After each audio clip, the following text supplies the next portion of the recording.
I'll be away. I come back Friday afternoon. Wow. Okay.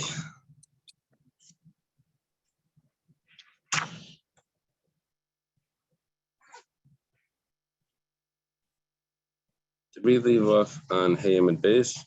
Taner Rabbanan? Okay.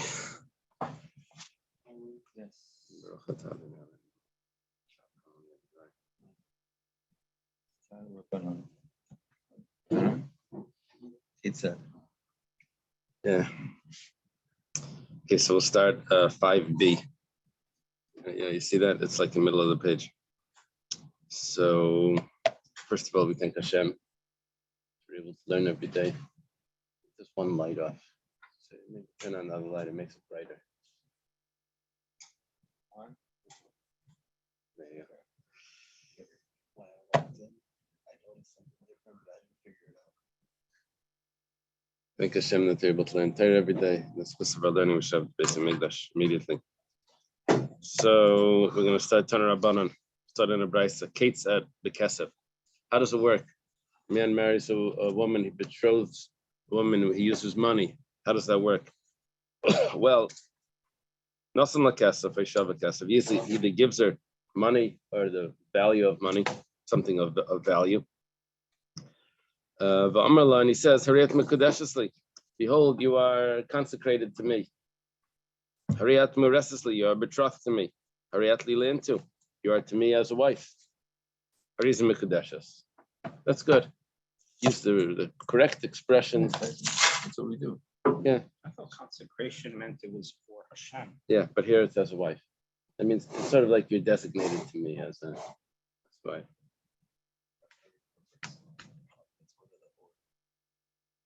Oh, let's go to the aisle. Yeah. Hillel says, what if he says, you want to go to the aisle with me? That's when in the Bavish, they get engaged, right. They go to the aisle. So. No, but what does that mean as far as like nothing. Avo, but let's say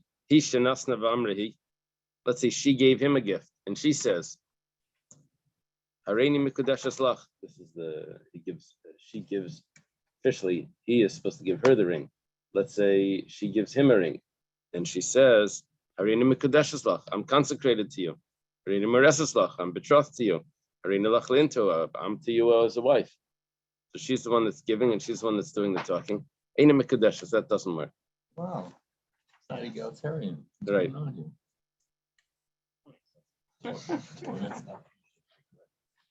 Master Rav Papa. Rav Papa has a question. What Rav Papa is going to do here is going to show us that if you're medayik, if you analyze the first statement, what you'll come out is that, let's say there's something in the middle.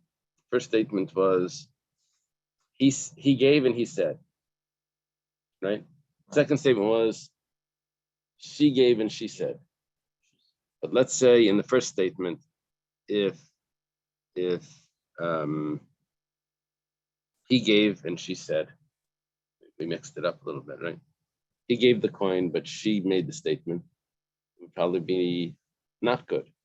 We take the second statement and we would say, he gave and she said, it would probably be yes, good. It was only not good because she gave and she said.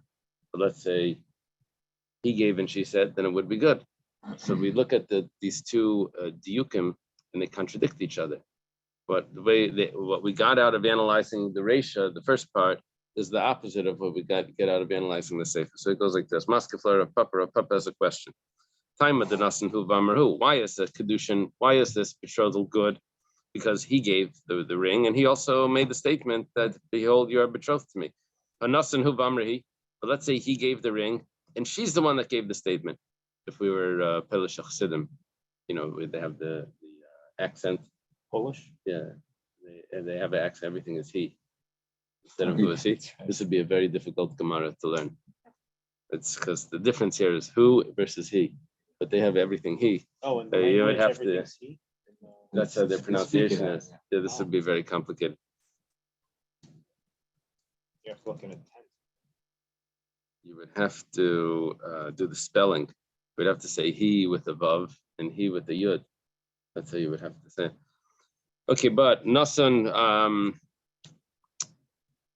But if it would be nasan huva amrahi, but if he gave and she said, "Eina mekudeshes," it won't be a good kedushin. Right.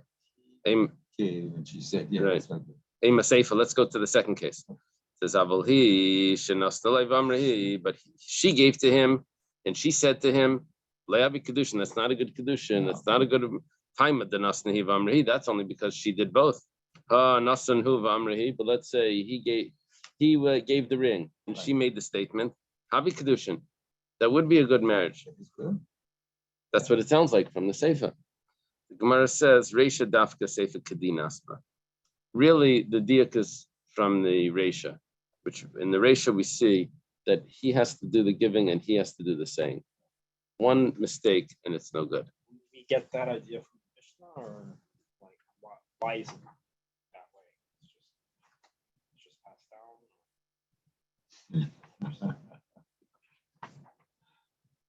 Yeah, it was.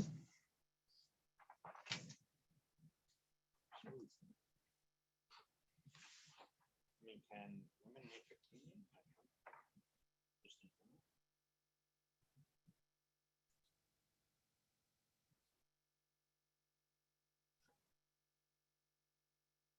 It says a woman can be acquired. So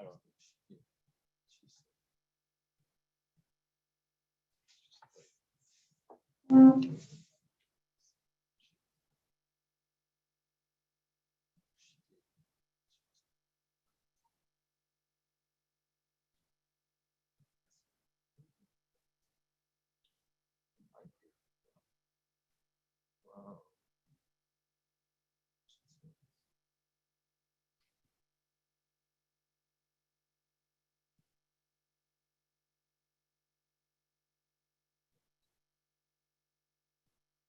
Yeah.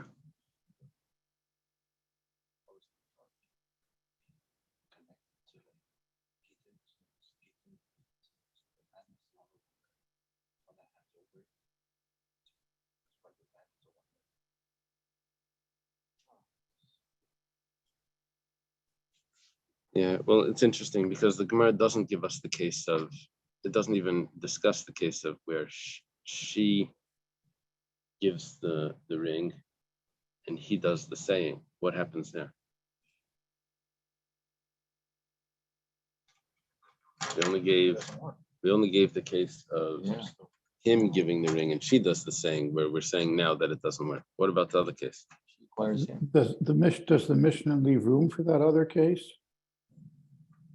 We look back at the Mishnah. all right, check. It's Ha'isha is niknas. The woman is acquired by. Yeah. It at least seems to me it doesn't give room for the second case.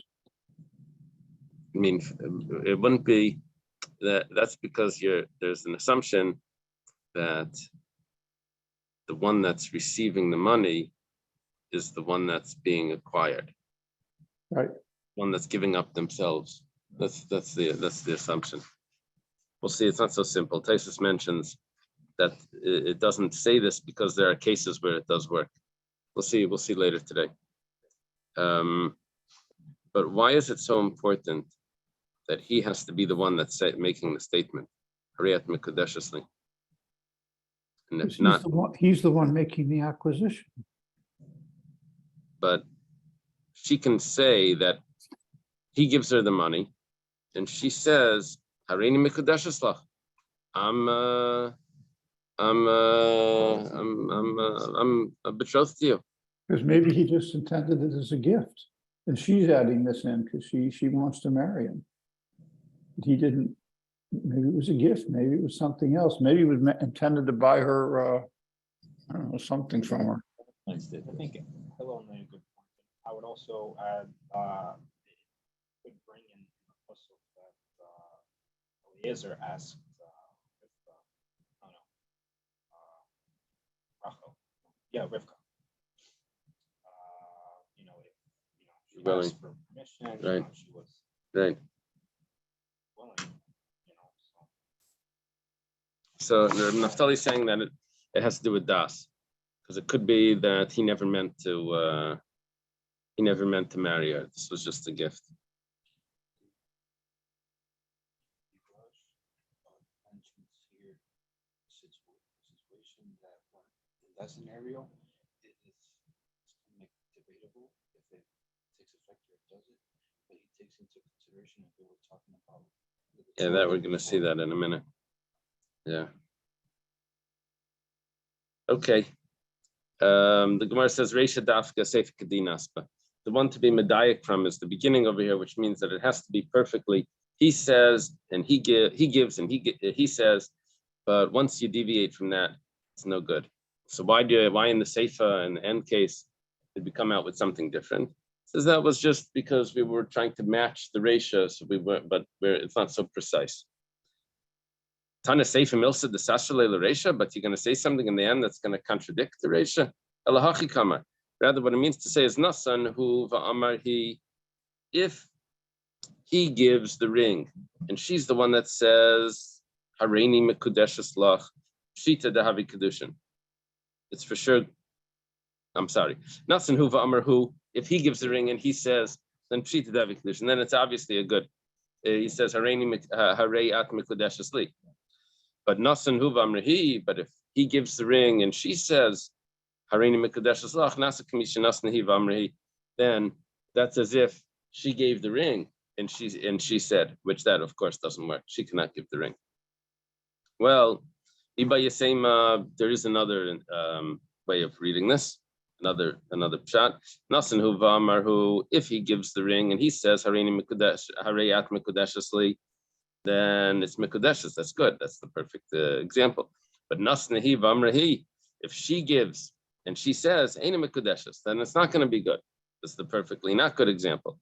But Nasan hu va'amar hi, but if it's in the middle, he gave and she said, Sveiki, that's a doubt, and we suspect to it for we suspect to that marriage rabbinically, which would mean that if she marries someone else after this betrothal, then we're not sure if that second marriage is really going to be a good marriage. Maybe she was married, maybe she wasn't. It's not sure.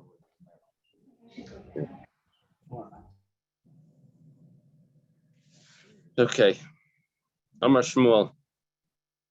Shmuel says the Kiddushin, Nasan la Kesef v'shava Kesef. When it comes to a betrothal, if he gives her money or he gives her valuables, Ramalani says, Hariyat Mekudeshes, you are betrothed. Behold, you are betrothed. You are consecrated. Hariyat Mureses, behold, you are betrothed.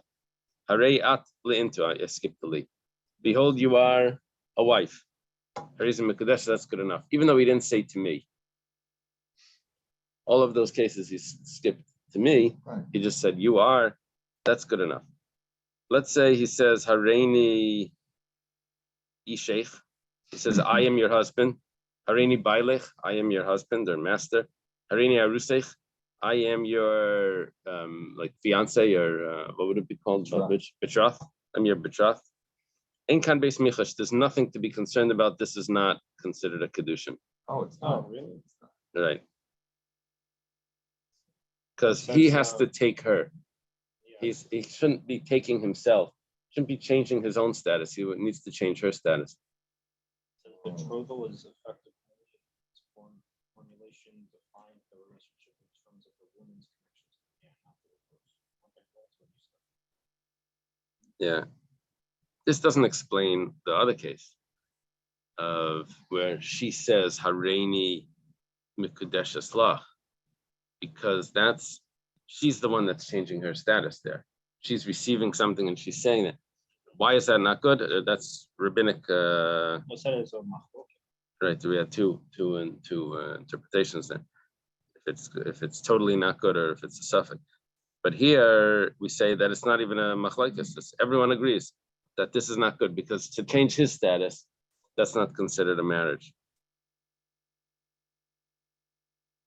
Yeah. Yitzi told me, says everyone wants a wife, but they don't necessarily want to be a husband. So, but here, it's the whole point. The whole marriage is just her becoming a wife. If he is a husband, I don't know, not necessarily.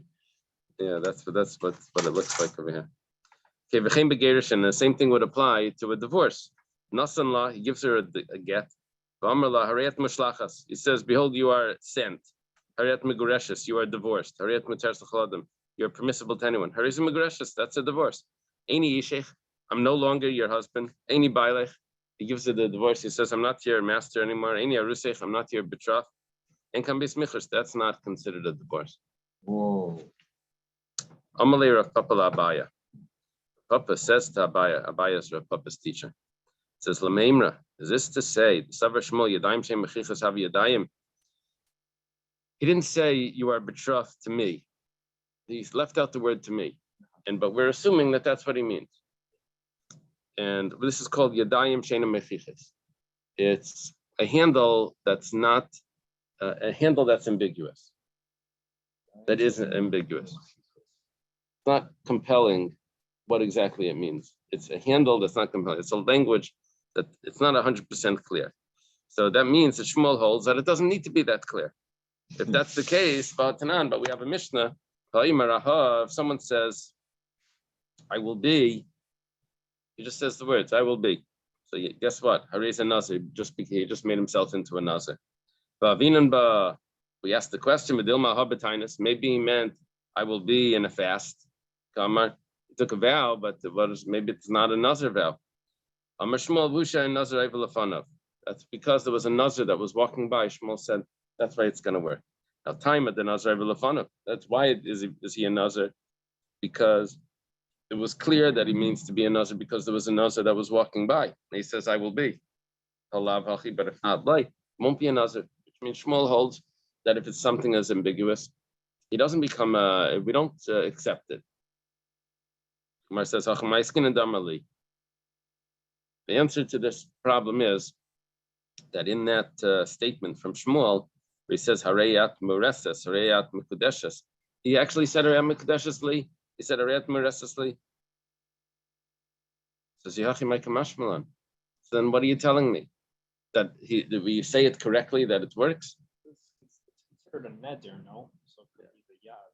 Like the yad, exactly, that's what we're saying. What's the chiddush? It says Hani Lishni Basroi Kamashmalan. It's coming to tell us what doesn't work. It says that he has to take.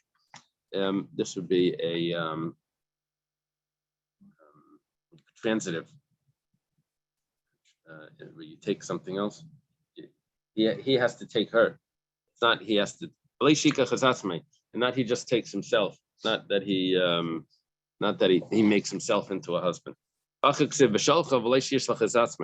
has to be that he sends her, not that he sends himself out for the marriage. So that's why those didn't work. That was the chiddush over there. And it doesn't have to do with Yadayim Mechichas or not. That's how the Gemara concludes. It doesn't have to do with if he says Li or not. It's because he said Li. Me. That you are betrothed to me. That's what would be the... How did you translate Yadayim Shein Mechichas? The handle? Handle without something. It's not the handle that's ambiguous. Implication. It means it's a language that didn't express it fully. So he translates that as unambiguous intimidation. Not intimation. Or it's intimation. So, like, Unambiguous intimation. That's Yadayim. It's an implication, like he's Mechichas. implying. It's unambiguous. Mechichas is Mechich means to be compelling.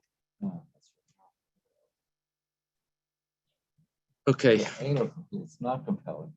Not compelling means it's ambiguous. Ambiguous. It's Yeah. ambiguous. Okay. On top of Tanarabanan, taught in the Braisa, Harayat Ishti. Behold, you are my wife. Harayat Rusasi, you are my betrothed. Harayat Kanili, you are acquired to me. Mekudeshes, that's good. Harayat Shali, you are mine. Harayat Bishusi, you are in my domain. Harayat Sukukali, you are attached to me. It's Mekudeshes, that's also good. Do we need a response from her? No. She complies with this or not? Doesn't need to respond. She just receiving it as long as she doesn't reject it. Has to be neutral. Yeah, So if she's silent, that's I mean, she fine. accepted it. Yeah. I'm not, but if she says no, for sure. Right. She just I think walked what out. she's gonna say is, "Let me ask my dad."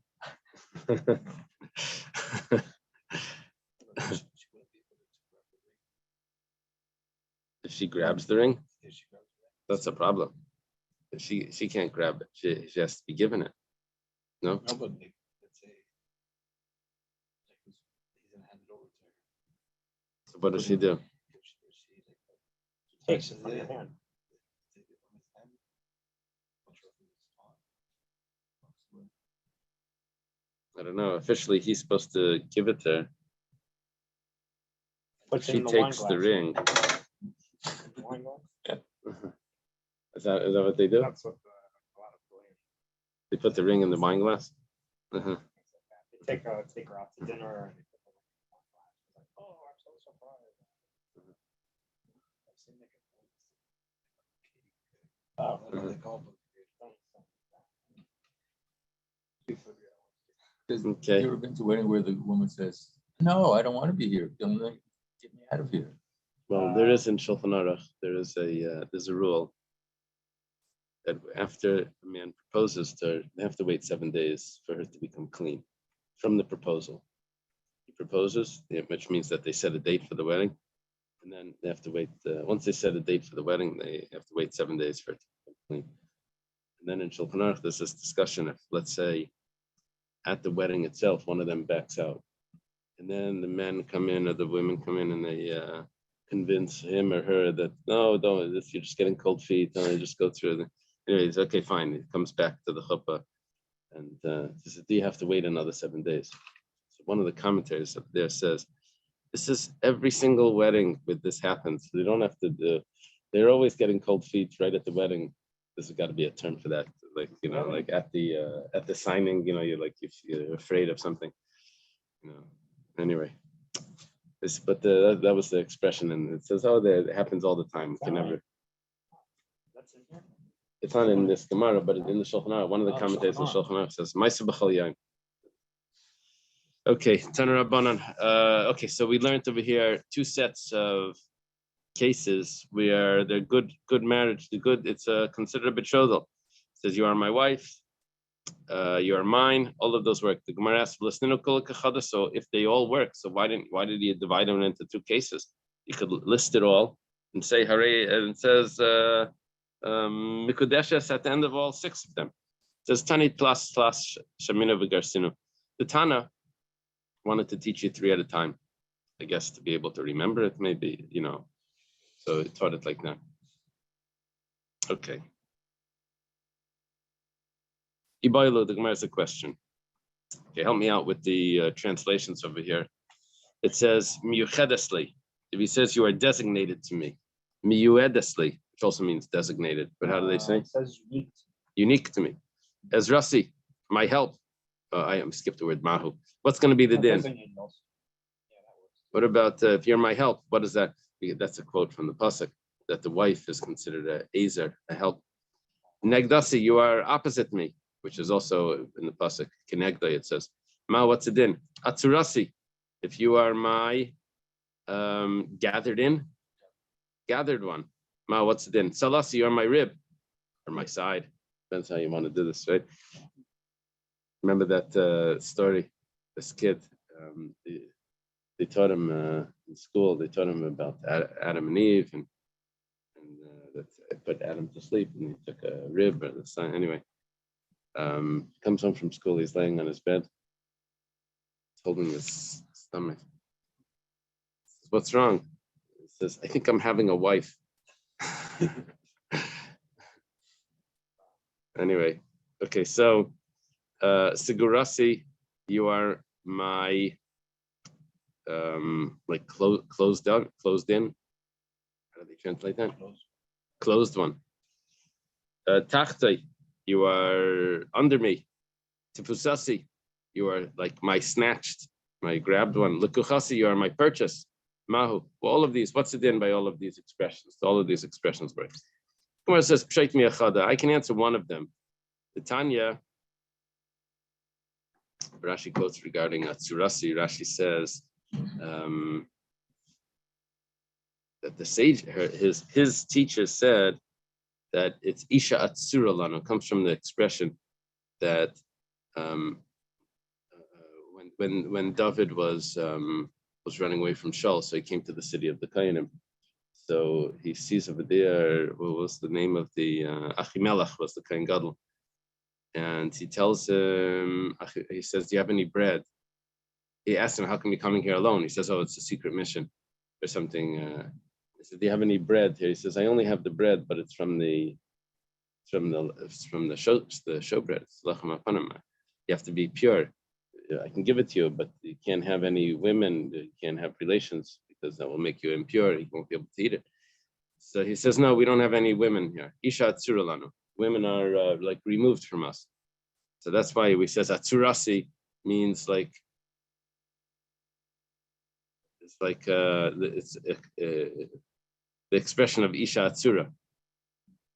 But Rashi says that's really the opposite. The woman is removed from us. That's what atzura means, not with us.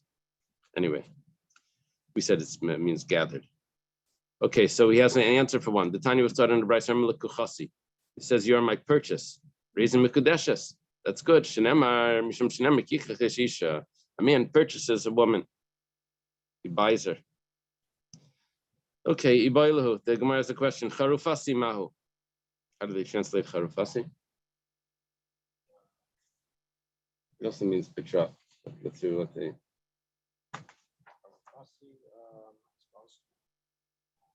Espoused. Generally, this word is taken to mean indentured or acquired.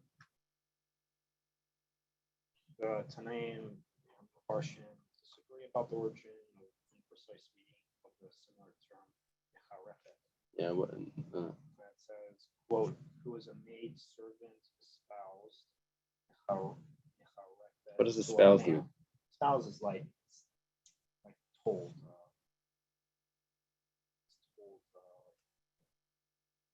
Yeah. What does espoused mean? I was. Embraces. Embraced? Embraces the position. So charufasi mahu.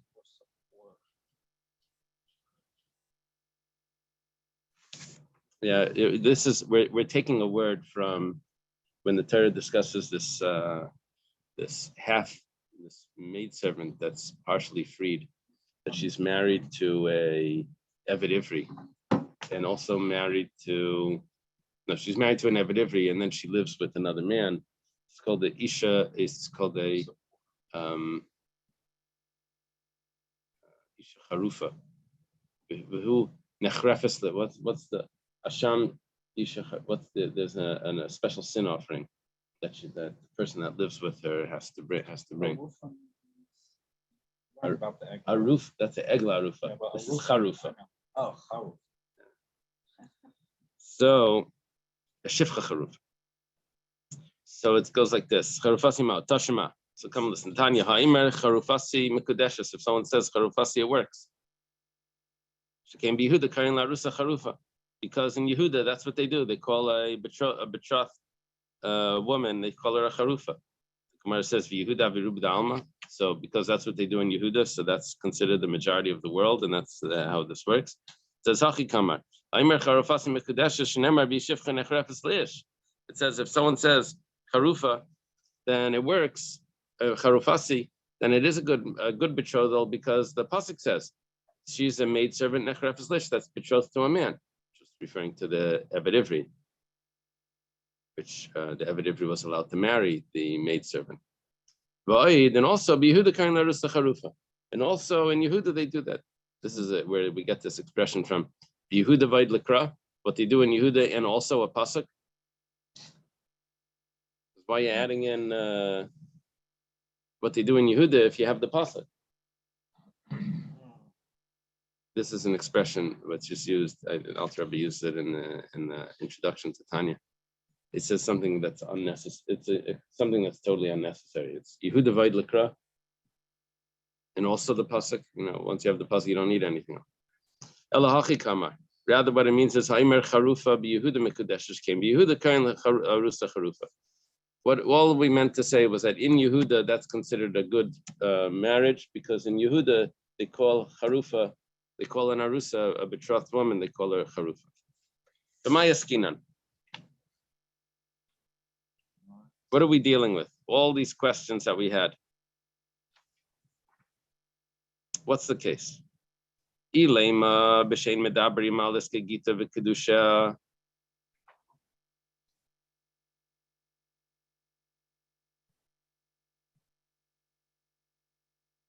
All of these questions where he says miyuchedes, miyuedes, ezrasi, negdasi, atzrasi, but we didn't answer. So were they discussing marriage before? Were they discussing if she wants to marry him or if he wants to marry her? And then if that's the case, and he gets up and he hands her a ring after she says, yeah, I would agree to get married, he gets up, hands her a ring, and he says some strange expression like Hareyat Salasi. So if that's the case, so first we start off, they're not talking about marriage before. How does he know what he means? He says, you are my rib. What is she? It must be that they are talking about marriage or divorce, because it could be also the other way. So then why does he have to tell her anything?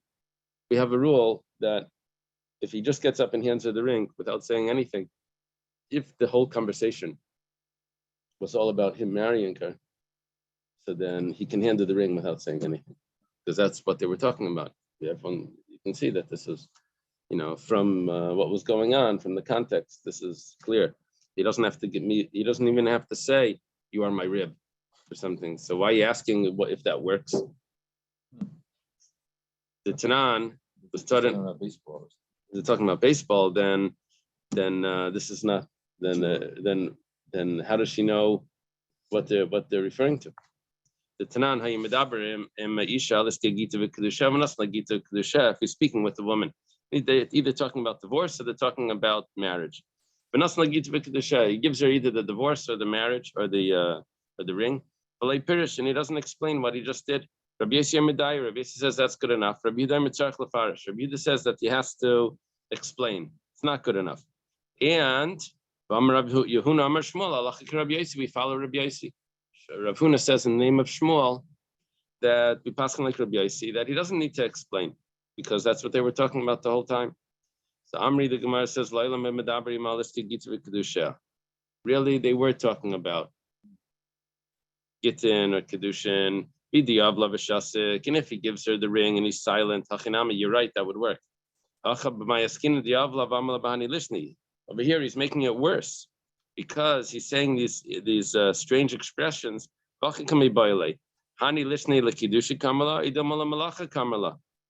question is, they were talking about marriage. Then he gets up and he hands her this ring, and he says, you are now my rib, or you are my help, or you are my closed in, or you are my snatched. So maybe he means that you are now just my assistant, my secretary. The ring though? Well, because I used the word ring, but really it could have been just a coin, which would have been the same thing. Yeah, the ring would throw you off, but it was a. But he's paying her. He's paying her. Yeah. Paying her. It's like a bribe. She hasn't done the work yet. Yeah, but a bribe is for. It's an advance payment for it to come in tomorrow to start cleaning the house. Yeah, but that doesn't mean that they're married. Right. Gufa.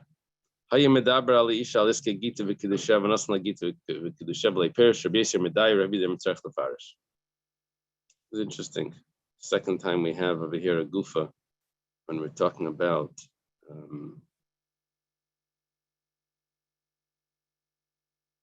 Tanoim. Right, we had a gufa. Usually when it's Tanoim, it's Amar Mar. Let me use your pencil.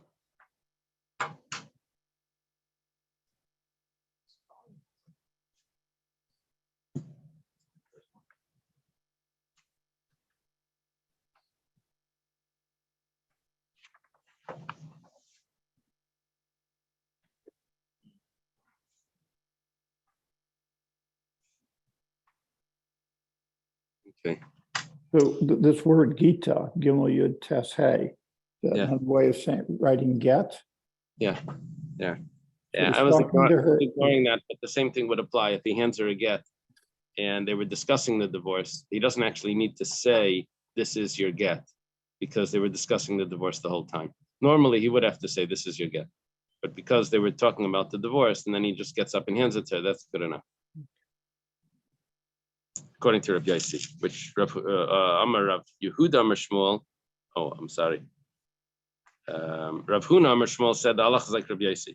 Now we go on, we say, Amar Rav Yehuda Amar Shmuel, V'hu Shasukim B'Seinian. But they still have to be involved in the same conversation as before. It can't just be that once they spoke about marriage, and then they changed the subject, and then then he hands her the ring. Or once they spoke about divorce, they changed the subject, and then he hands her the. Can't be like that. It has to be that they're still talking about it right now.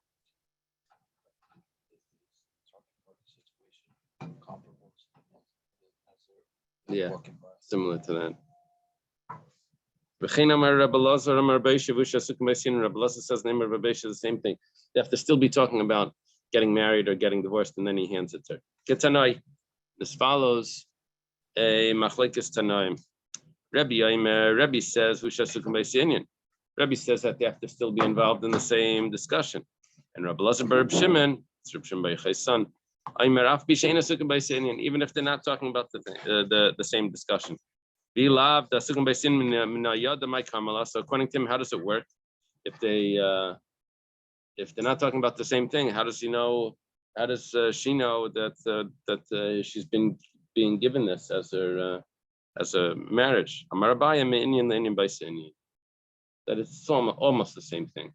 They were talking about marriage, and then he says, and then they start talking about, well, what are you going to do for a living? Shem will provide. Question, Yeah. actually, it's 10 minutes back.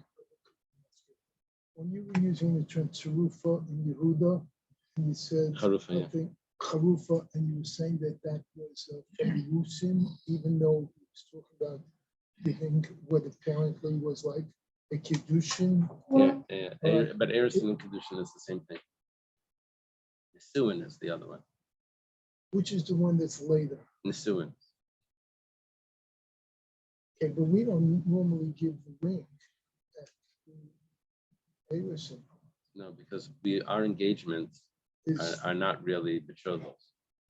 Our engagements are just that you're going to come to the wedding. And at the wedding, we do both. So We start off with the Birchas Erusin, gives her the ring. The way the chuppah begins is that the rabbi says the bracha. They invite, they bless. But the rabbi says the bracha. Asalano arusa svitlano nesue sayidei chuppah v'kiddushin. He says the bracha, and then he gives her a ring, and the blessing was on the kiddushin. So what was specifically different in Yehuda with this Russian? Oh, yeah, I don't know why in Yehuda specifically they use that expression. Wasn't Yehuda we learned where because of the Caesar that Right, they did right. stuff for, so maybe that Russian had to do with actually marrying Very her interesting. then. Very interesting.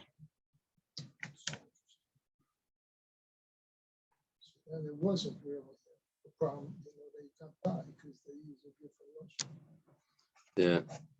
Dr. Stein is mentioning that maybe the term charufa in Yehuda is associated with something else in Yehuda, which was Ksubas. We're in Kiddushin Daf. We go back to Ksubas Daf. I think, My old over memory is there. much better than my ancient. Over there, we learned that in Yehuda they would live with their betrothed wives in their father-in-law's house. And maybe for that reason, there's a different term that they use for a Arisa. Maybe, I don't know. Okay. They were just engaged, so he was checking the future son-in-law out. I think he rejected him. We do that in Peru in the mountains. The Incas do that. So I learned about that and learned about this.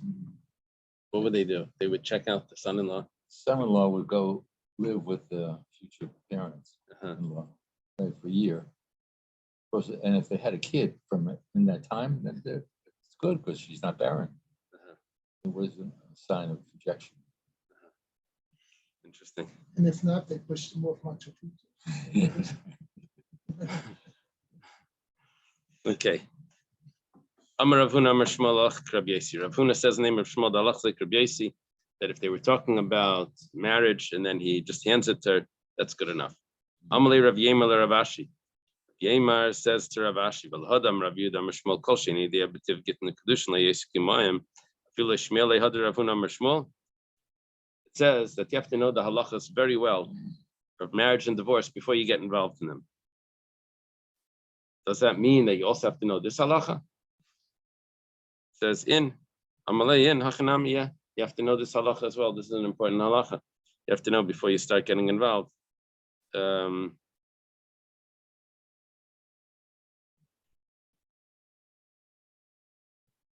Yeah. Because is this a significant halacha that has to be taught to the person that's going to be in charge of doing marriages and divorce? He says yes. The same thing applies to a divorce.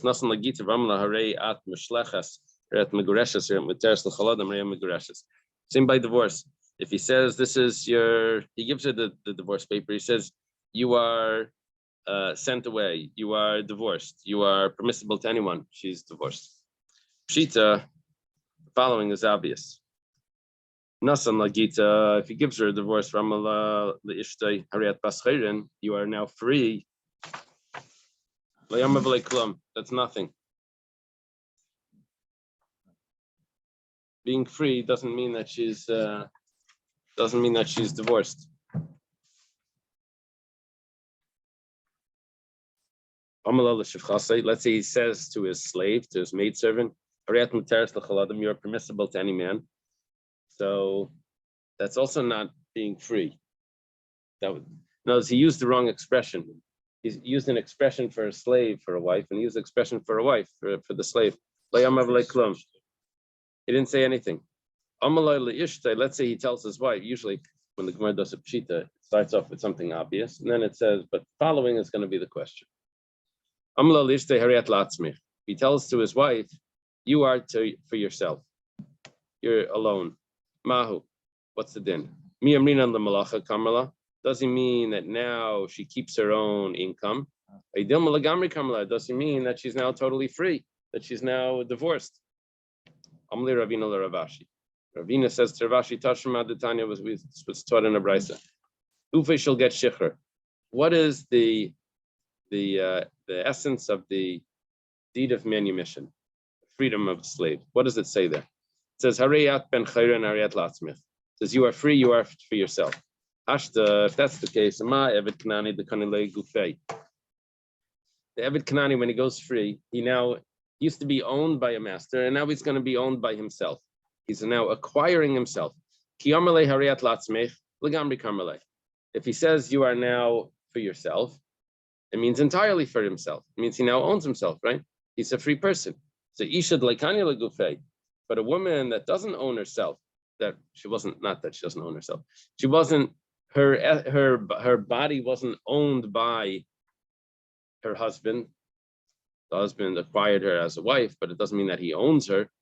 So, like Kolshkein, if the word Harayat Latzmech works for a slave, which is much stronger acquisition than a wife, then when he gets rid of the slave, he says, you are now for yourself, then for sure, when he gets rid of his wife, he says, you are for yourself, for sure, she should be free. She should be divorced. We thought that maybe Harayat Latzmech meant it only means for work. Right? You keep your own income. But when he tells the slave that you're free, that you are now for yourself, that means that the slave is free. Not just that he's going to keep his own income, it means that he's free. Well, that's what a slave being free would mean. But maybe not. Maybe you're going to keep your own income, and but you still have to, I don't know what. Still have to work for me. Whatever the case is, Ravina is suggesting to Ravashi, he's saying that it should definitely work for a wife, that she should be considered divorced. Amalei Ravina Ravashi. Amrla Avdai. Amrla Abda, Ainli Asik Bach. I have nothing to do with you. Tells the slave, I don't want to have anything to do with you. My, what's it then? Me, I mean, Ainli Asik Bach Lagamri doesn't mean I don't want to anything to do with you at all, and therefore you're not free. I don't or maybe it just means for work. You don't have to work for me, but you're still a slave. Still owns him. It has right.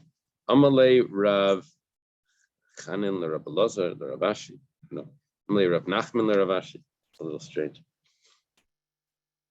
Yeah, on the side it says Rav Chanin le Rav Ashi. Okay. Amila Rav Chanin Mechuzah le Rav Ashi, or maybe Rav Chanin Mechuzah says to Rav Ashi. Tashema, come and listen. Amaycha Rav de Levit Kichavim. Someone sells his slave to non-Jews. We had a rule over there that Yatzel Lecheres, the slave goes free. Tzarech get shichrer mirabi arishim. The original master, the slave has to actually make sure that the slave goes free. He has to go buy the slave back and free the slave. And he has to give him a document. When does he have to do that? He has to give him a document. If he didn't give him his einai, what is einai? But if he gave him an einai, then he's already free. What is an einai? Rav Sheish says the kasala k'shetivrach mimenu ein le'esek bach. Says when you run away from the new master, I don't have anything to do with you, which means that when he's going to be free from the new master, he's going to be free from him as well. So if that's the case, then ein le'esek bach, I don't have anything to do with you, means freedom. So then if he tells the slave, or he writes in the document, I don't have anything to do with you, the slave would be free. He's free of all mitzvahs. When he's free, then he's chayiv in all mitzvahs. He becomes a Jew when he's free. Yeah. Ah, Yes. oh.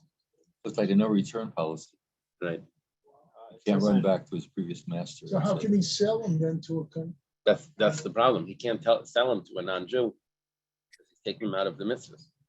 So we impose on him that he has to buy him back and free him. As an owner was referring to a document that contains conditions or clauses that can cancel a sale. Yeah. Uh-huh. But he have Nachman and Rav Ashi and these guys at the end. And then Rav Shimon ben Gamliel, he's earlier. Yeah. Like 100 years earlier. Yeah. Many years earlier. They're quoting Reb Shimon ben Gamliel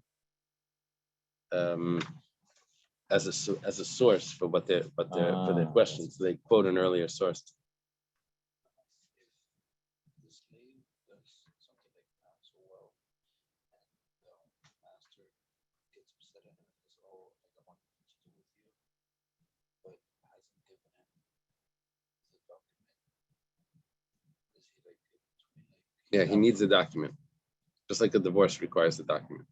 We're talking about he gives him the document and says this. Or what does it say in the document? But without the document, he's not free. I think you just answered more. It's a Gufa because it's re-quoting what was said earlier. Yeah. Yeah, but usually when it's re-quoting Tanaim, it says Amar. When it's re-quoting Amiroim, it says Kufa. I'm just asking that. Okay, anyway. From where is it learned that a slave needs a document? I mean, we learned that get is necessary from the pasuk in this week's parsha. Right. Where is that learned about a slave? Or is it learned from an analogy to divorce?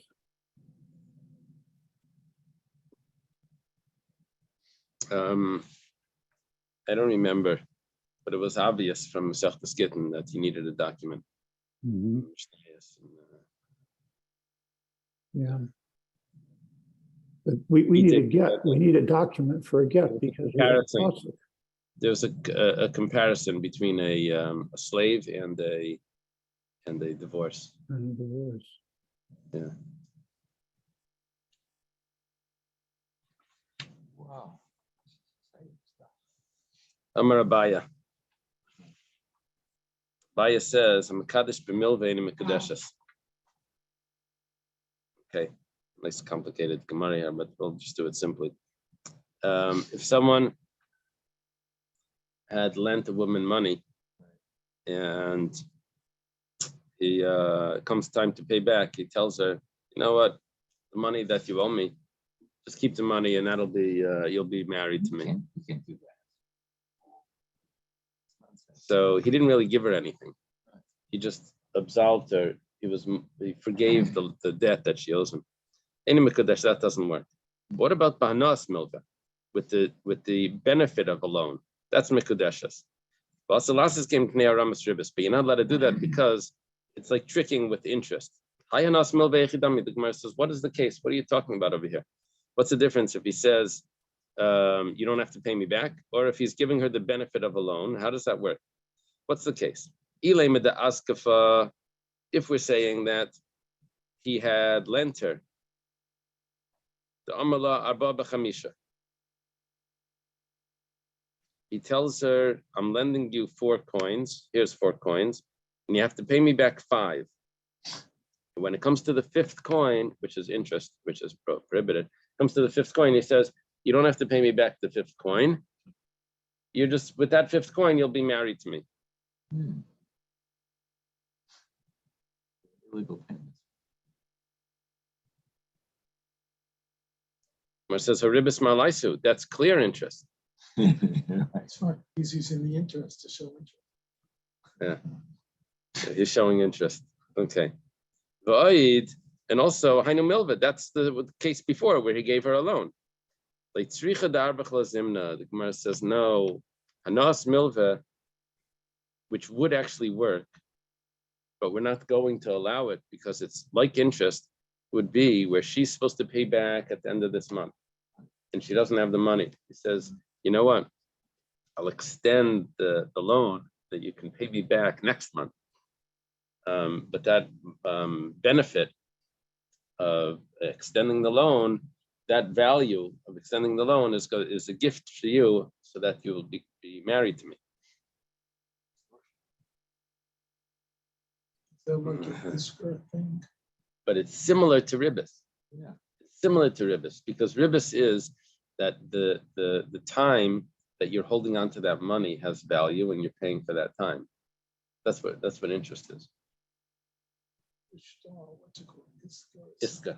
Yeah. Why isn't that similar here? Because essentially he's investing in her and gonna get back her his investment. Oh, lovely. You can show interest in this. Should we agree to that?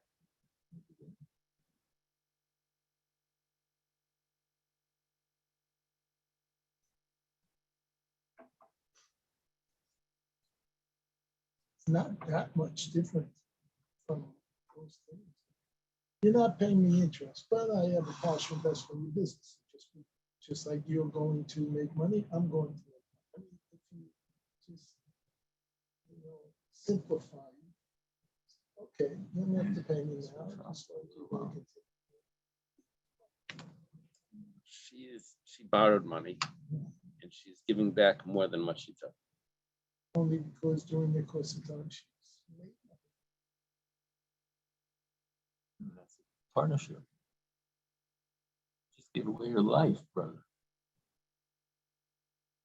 No, if she borrows 4 coins and she has to pay back 5, and one of them, and the 5th one is instead of paying it back, she gives herself to him in marriage. So that would be interest. That would be regular interest. Here we're saying that he's just extending the loan, the time. So it's not really interest because he's not giving her anything more, any extra money, just giving her a longer time. So, and she's still going to pay back the debt. So, but it's similar to interest, and therefore it's prohibited. It has a value. It has a value, but interest is really when you have something substantial. You have actual money, extra money that's being transferred, like the 5th coin. Okay. Amar Rava. Rava has a halacha here.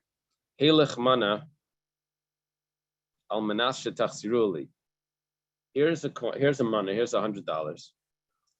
You have to give it back to me. It's yours, but you have to give it back to me. The mecher, if this would be a sale, like Kana, he wants to buy property, and he says, "This is the way we're going to acquire it. We're going to acquire it with giving you a matana manas lahachzer, like a gift that you have to return." That's not going to work. And when it comes to a marriage, when it comes to a marriage, you can't give her a ring and says, "I'm giving you this ring, but you have to give it back to me."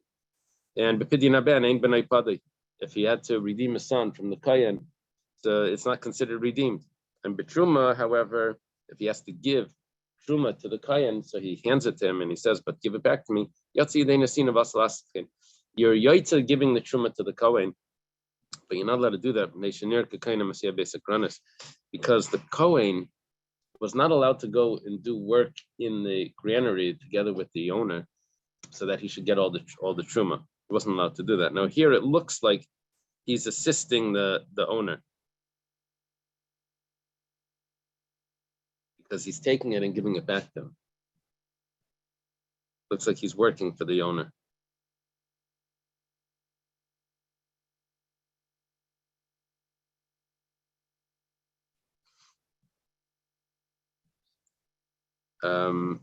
So the Gemara says, what does Rava hold? If he holds that giving a gift with the condition that it needs to be returned is considered a gift, then all of them should be kosher, right? We do this by the lulav. Do it for a talis. You want to say a bracha on a talis? You want to say a bracha on the lulav? Do a matana manas lahachzer. Because if you hold that it's not, I feel truma nami like it shouldn't work for truma. Why is it considered giving it to him? It's not even giving it to him. Rabbi himself says clearly that giving a gift with a condition that it needs to be returned is yes considered a matana. Rabbi says, take this esrog, but you have to give it back to me. Not if he returns it, then he was yaitze. If he doesn't return it, then it was never really his, because there was a condition. It's only yours if you return it. If he doesn't return it, then he wasn't yaitze. All of them actually work besides for the marriage. The problem is that it looks like chalipa. When you give it to her and they give it back, it looks like the way that you would acquire with a cloth. They just pick up the cloth. There he gives her money. He says, "Give it back to me." It looks like that's chalipa. But we learned that already. We learned that already. What was it for? Okay. To exclude chalipin, and we learned that. But here it's only similar to chalipin. It's not really chalipin. He's giving her money. He's just saying that she has to give it back. Amalei Rav Huna Mar Bered Rav Nachem Rav Ashi Yachar Min Mishmei Derava Kavasech, that we actually say in the name of Rava like you that a woman can't be acquired with chalipin or anything similar to Barmi Isha. Okay. Amar Rava. Rava says, Tein mana leplaini va'kadish anilach. Yes, kadish lach. If someone says, give money to so-and-so and I'll be married to you. Let's say the woman tells the husband, the chassan, wants to give her a ring. She says, I don't really need the ring. If you want to give the ring, give it to someone else, and that will be good enough for me. Or I don't need the money. Okay, so Says, give it to someone else, give it to this and this person that really needs it, and I'll be considered married to you that's based on that. different than getting like the dowry money. Yeah, she's not accepting it in the first. She's instructing him to give it to someone else. Or maybe she owes the money to somebody else. If she owes the money to someone else, then you're getting into that Mekadesh B'milva thing.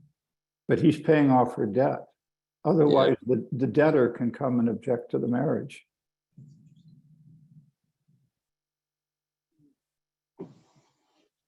No.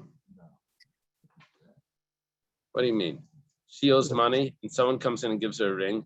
The debtor can come and say, you can't be married because that ring is mine. I'll have to find it. There's a halakha in Kosher Mishpat that a debtor of the wife of the woman can intervene into a prospective marriage. I forget if he goes to Beis Din or what he does, but there is such a halakha. And then the ring won't be considered hers.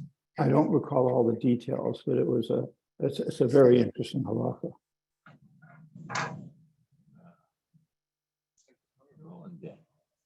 Because apparently a husband doesn't automatically become obligated for all the debts of a wife that she took on before the marriage. Oh, okay. So how's he going to get paid if the woman gets married? That's why they're getting married. Hmm? Uh-huh.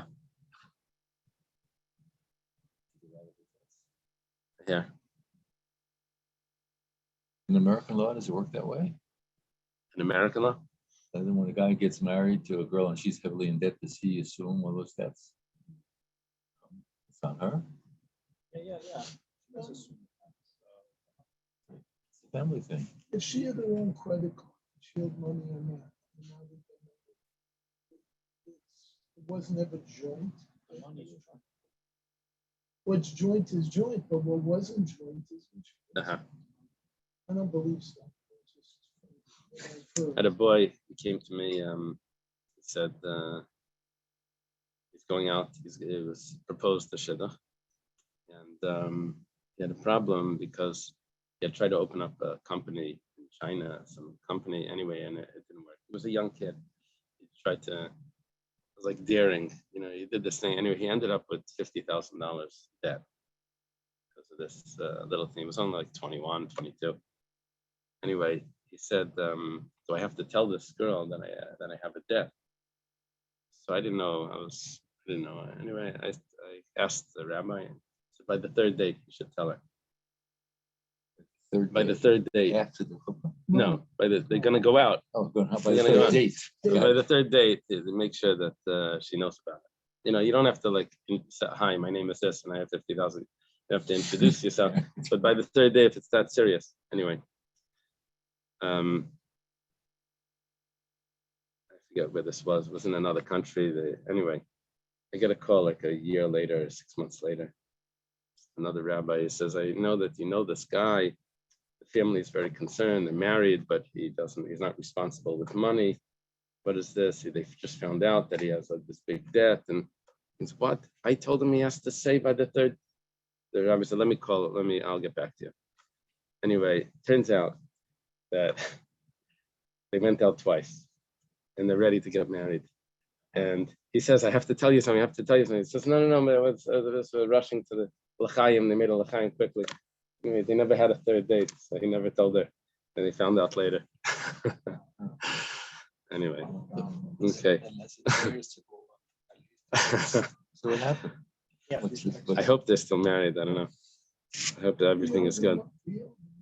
Yeah, the father-in-law will pay him off. He's a rich father-in-law. It had to do with why does she have to know? Because he's going to have to, the quality of life that they'll have until he pays it off is going to be a little lower. He has a debt. Yes. She's a rich girl, so that Yeah, we don't know if I don't know those details. If she wasn't, then whoever says yeah, and the they irresponsibility. live much more poorly. Right. Okay, so if a man is giving his wife the Kiddushin money and she says, give it to someone else, and don't worry, I'll still be betrothed to you, that's going to work. Mekudeshes midin arev, it works as if she is a guarantor. How does a guarantor work? Arev lava falgav lematyan aliyadei kamishab nafshe. Look, the guarantor does not receive any money. Reuven is giving Shimon a loan, and Levi is the guarantor. He didn't receive the money, but he's still committing himself to Reuven to paying back the debt. So therefore,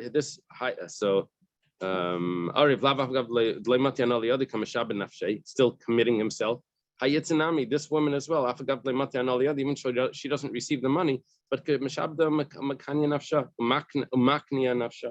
she is giving herself over to the husband, even though she didn't receive the money. You see, it works just like a guarantor can commit himself. She just committed herself.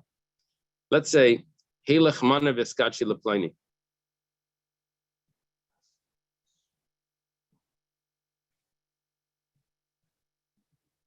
let's say a man comes to a woman and says, here's a ring, and I want you to be married to. Shimon shows up at the woman's house with the ring. He says, I want you to be married to Reuven. Here's the ring. Is it Shliach? Yeah. Mikudeshes midin Eved Kanani.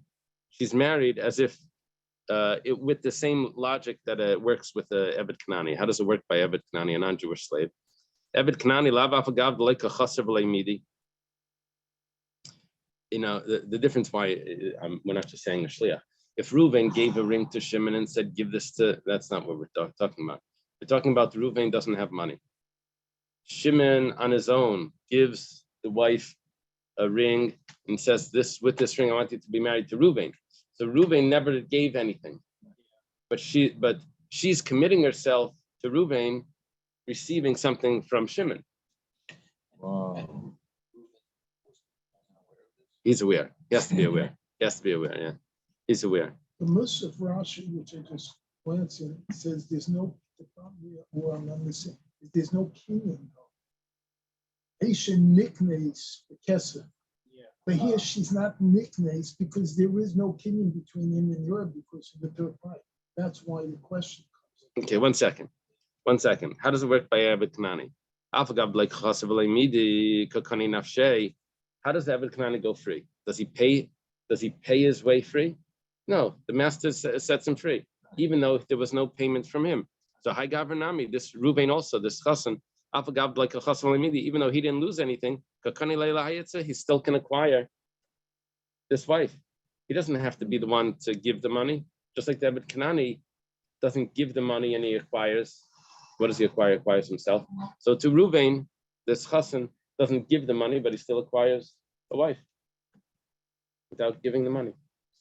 Duration in the Mishnah was about the Baal having to do the stuff. Now we're saying that she is ready to commit herself by receiving the money, not from Reuven. We threw that out in the Mishnah with the third case of what if he gives, she said, the third variation, which the Mishnah never even No, asked. okay, but okay, 1 second, hold on about that. Now you're talking about her giving money. No. But She received money, which is exactly what's supposed to happen. Right. One thing is, it didn't come directly from the husband; it came from a third party. yeah, we see something similar, I think, that they get where the husband makes a stipulation of divorce if you don't marry this guy. Yeah, we had stuff like that. Similar. We had stuff like that. But here we're seeing that two things. First of all, she doesn't need to receive it as long as he gives it. Second of all, he doesn't need to give it as long as she receives it. Right? Right. Neither of them have to be there. They're married. It's a virtual marriage with a virtual wife and virtual husband. Jigan, the Yiddish comedian, he had this joke about, he says, you look familiar. I think I saw you. Where do I know you from? Were you ever at the Kaisel? He says, no, I was never at the Kaisel. He says, neither was I. It must have been two other people.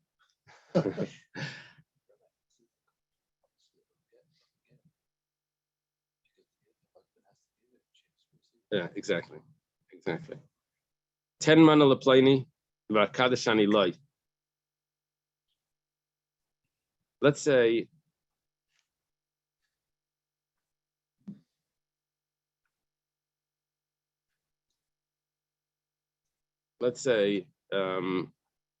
Shimon is giving money to the Kala, and the Kala says, give the money to Reuven, and I'll be married to him. Reuven. Yeah, so she's not receiving it.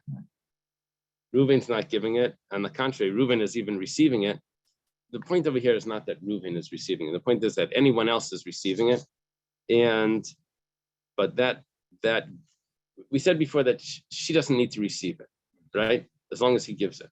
Now we're saying that it doesn't even need to be, that she doesn't need to receive it.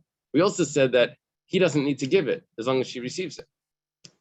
But now we're saying that he doesn't need to give it and she doesn't need to receive it. Right. You can give the money to someone else and she'll be married to whoever Shimon is giving it on behalf of. Wow. Okay. She gives it to another party, and then she marries the party that she wants to marry. Yeah. He's a philanthropist, right? Yeah. He says, you guys want to get married. She says, I don't need the money. He doesn't need the money. You give it to the over there. Right. Now the exact case here is that she's saying Shimon is this philanthropist.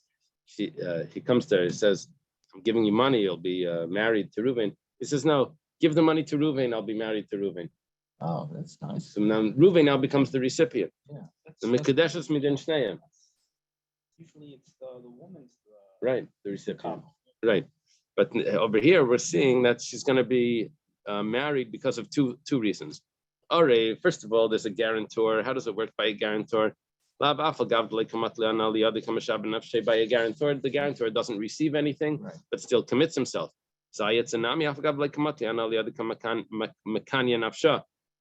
She's, even though she's not receiving, but she's still she's giving herself over. She's committing herself to the husband.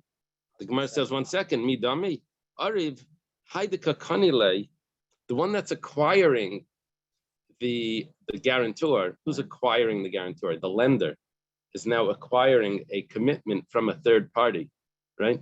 By the ariv, there is someone that's acquiring her. He's acquiring. How's he acquiring this commitment? Because he's losing money. When Reuven gives money to Shimon and Levi commits himself to Reuven to pay back, and if Shimon doesn't pay back, so that's coming from Reuven's money going to Shimon is acquiring for him Levi as Levi's commitment. So at least he's losing. But Hai Gavra, but this person, Reuven, is acquiring a wife like a chasav leimidi, and he's not losing anything. Wait till she goes shopping. Yeah.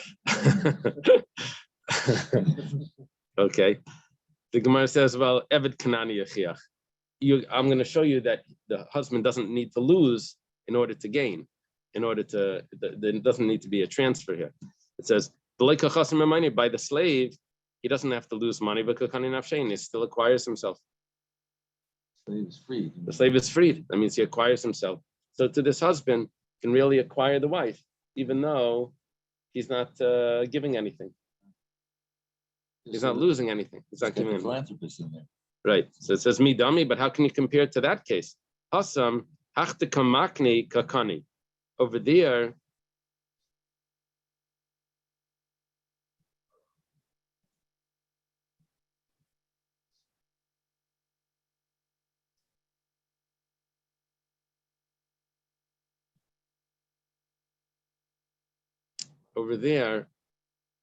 we're thinking about it like this.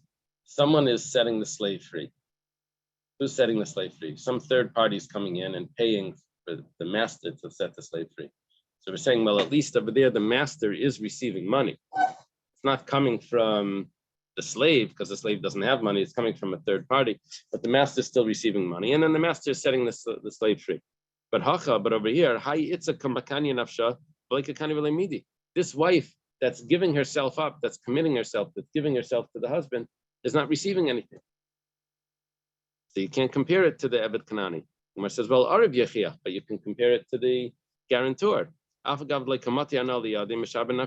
guarantor doesn't receive anything, and still he's committing himself. So to this woman, no. We're discussing cases about a woman that's getting married, betrothed to her husband, and we're comparing it to the way the guarantor commits himself to pay back a debt. So to this woman is committing herself to be married. We're also comparing it to the way a slave goes free without giving any money.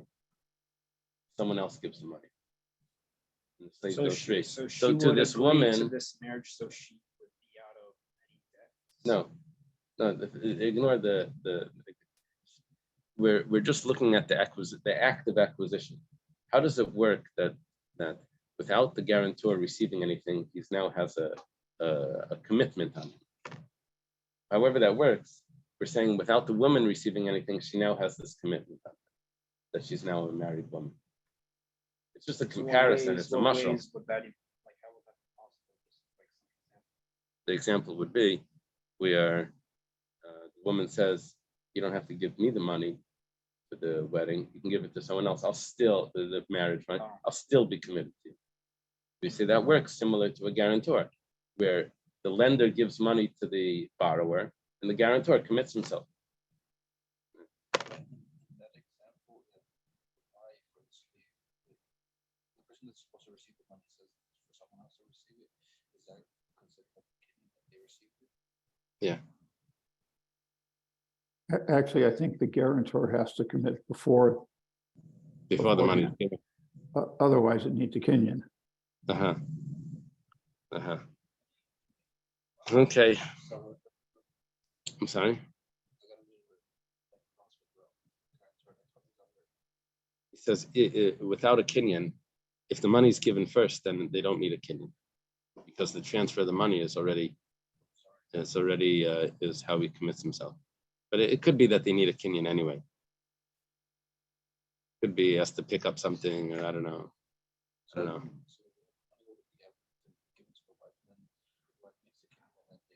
No, they're not giving it to no. The money is given to someone else, and the wife still commits herself to the marriage. He gives it to the Red Cross. Yeah. He gives it to the Red Cross. And make a donation to the Red Cross, and that'll be. Yeah. And it's a philanthropist, and the girl doesn't need the money. Right. They just want to get married or something. I guess that's in there. Right. Does that work? Does all this work? This is what Rava says. Rava says it works. The big chiddush over here is that the husband is going to receive the money, and that's still going to work. What did we say about a philanthropist that says, take this money or do this or promise me that, and if that's done, then you will marry this other person? Is that something? Take this money. And by Yeah. applying So like then, that, yeah, that works. that retroactive. That would work like the Evet Kanani. But what does he say? He's saying, all right, Atam, Nakadesh, Haisha, No. the It says, Kibul Kesef. Harei at mikudeshes l'ruvain. Because of that. If he's talking to the woman. Talking to the woman. But doesn't the woman have to agree to? Yeah. She's agreeing. She's agreeing. The only thing Oh, is the okay. money is not coming from the husband. Money is coming from this third party. So he's the one who has to make the statement as opposed to the husband. Maybe. That's a Yeah. huge- Yeah. That's what it sounds like. Okay, boy Rava. Rava has a question. Hilach mana Kaddish anilach mahu.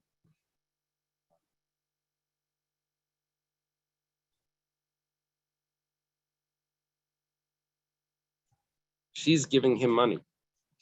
Says, here's the money. Take this money and I'll be married to you. This was exactly the case where we had a problem with before. Said that she's supposed to she's supposed to be receiving, and he's supposed to be saying, and she's the one that's saying. Amar Marzutra Shmei de Rav Papa Mikudeshes. Marzutra says the name of Rav Papa, it's good. Amli Ravashi la Marzutra Mkain. There's a problem over here. Havli nechasim sheis la machrayas nikim nechasim shein la machrayas. When I nipchatana nechasim shein la machrayas nikim nechasim sheis la machrayas. Because we're staru chazaka. The way that he's understanding what just happened over here is that when she's handing the money over to the husband, what it appears to be is that just like you can acquire property, and together with that property, you can acquire other types of tangible items that are movable items that are on the property. How do you do that? Well, when you acquire the property, everything that's with it is acquired as well. So here, when she's handing him the money, she's saying you're acquiring the money, and together with the money, you also me. Problem is that doesn't work by acquiring tangible items. Acquire the property or a person property would be go together. It wouldn't work. It has to be the acquisition on the person or acquisition on property to acquire the tangible items. Amarle, so Marzucha responds to Ravashi, Misavris Amarle Agav.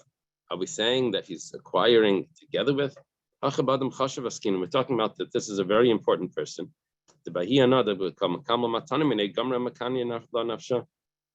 Just the fact that he's willing to accept the gift from her is enough of a benefit to her that she's willing to give herself over and as a wife, because she's receiving a benefit. What's the benefit? That he accepted a gift from her. This fellow is an important person that probably doesn't usually take gifts. Now he's willing to take a gift from her, so that means that she's getting a benefit from that. Doesn't she have to acquire something? Yeah, she is acquiring. She's acquiring the benefit of having him receive a gift. Becomes his wife.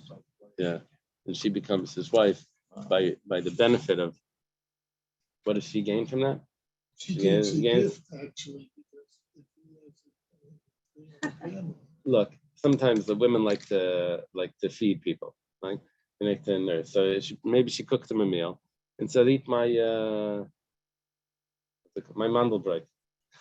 Taste my mandelbrot." So he says, "No." He says, "Okay, finally, he agrees. Taste the man." Says, "With this, you're accepting this gift. I'll be married to you."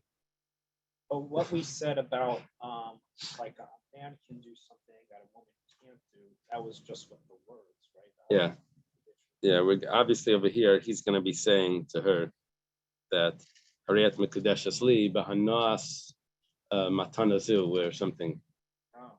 Yeah, he's going to be saying the words. So if the philanthropist, going back to the professor's favorite term, he said that 4 times the philanthropist.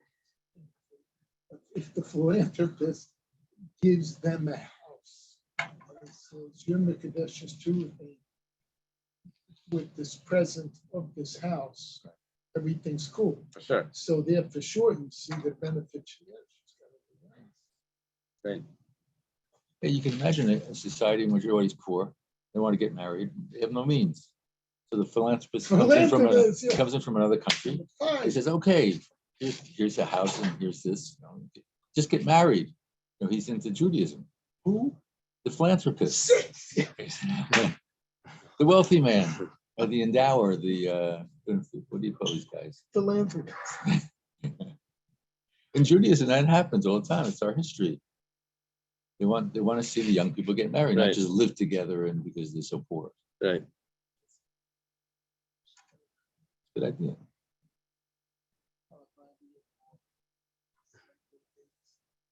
And calendar. They should use it for that. That's right. Right. Okay. It's my name, Mishmeid Rav Chinlan Mamaina. Rav also said whatever we said before about how a woman can get married without actually receiving, with the husband can marry her without actually giving. Someone else gives it. The same thing applies to money. It's tzricha.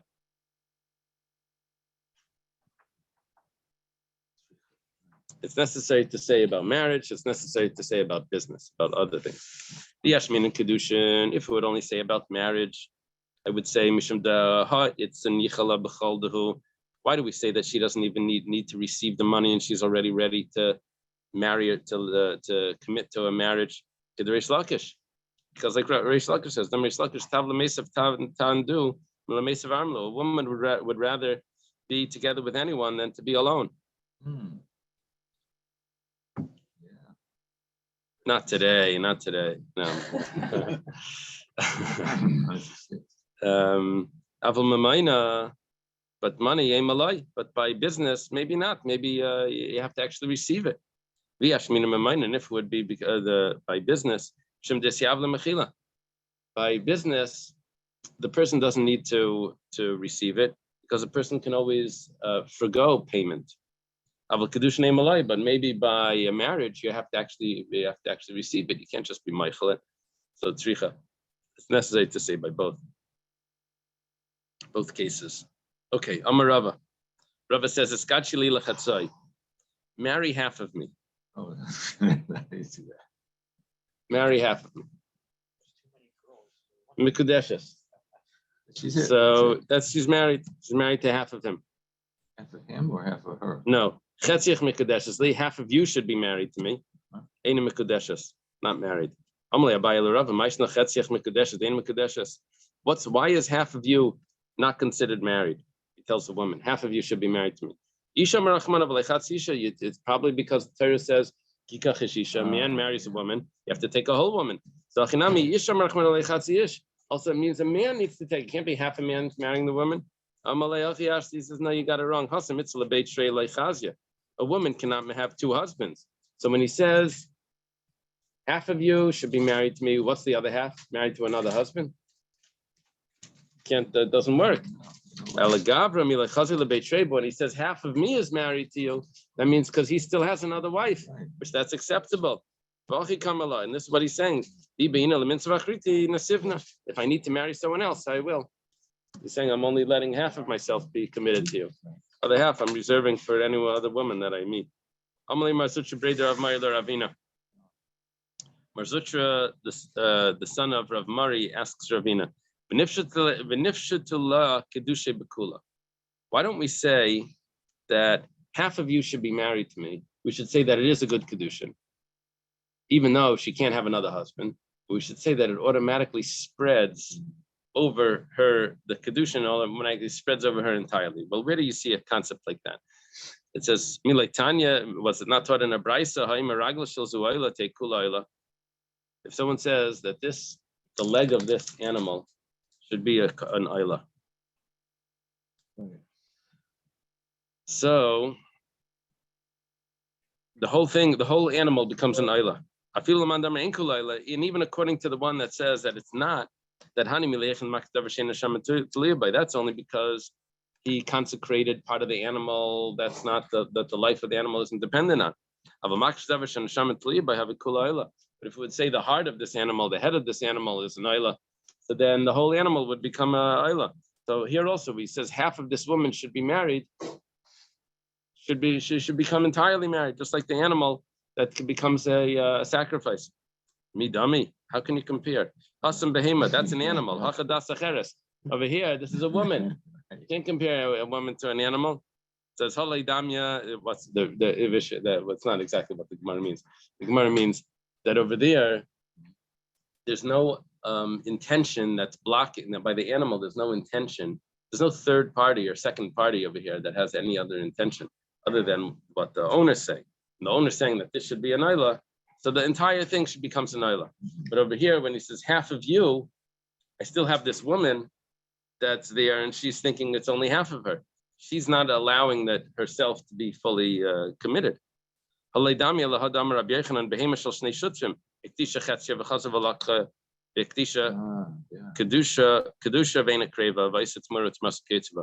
Okay, what this could be compared to is when there's two partners that own an animal.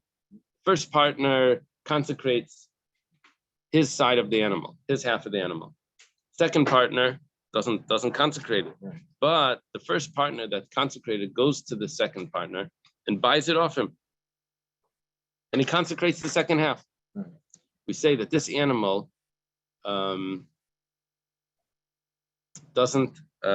cannot be brought as a sacrifice. Whoa. However, it does make Tamura. That means if someone exchanges this animal for another, the second animal also becomes consecrated. But you can't bring that animal either as a sacrifice. Shmamina Tlas. We learned from this Rabbi Yochanan three things. First of all, Shmamina Bali Chaim Nidachim. Why did this animal become not acceptable to be a sacrifice?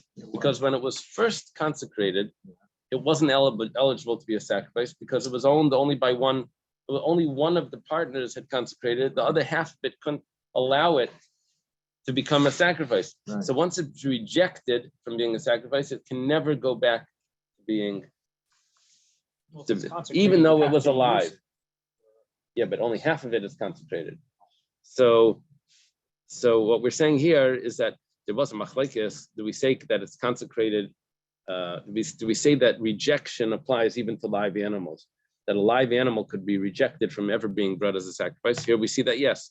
Second thing, that even before it was eligible to be brought, it's already considered rejected. That's the second point. And also we see that there's rejection of a sacrifice, even when it wasn't considered a sacrifice, it was only its value was eligible for the sacrifice. Okay, let's leave it over here. Wow, Okay. that's where we'll pick it up. Yeah. Mark? Thank you. Have a good day. Shkoyach. Yeah, page 200. Have a good day. Have a good day. Atzlacha. Shvat tov.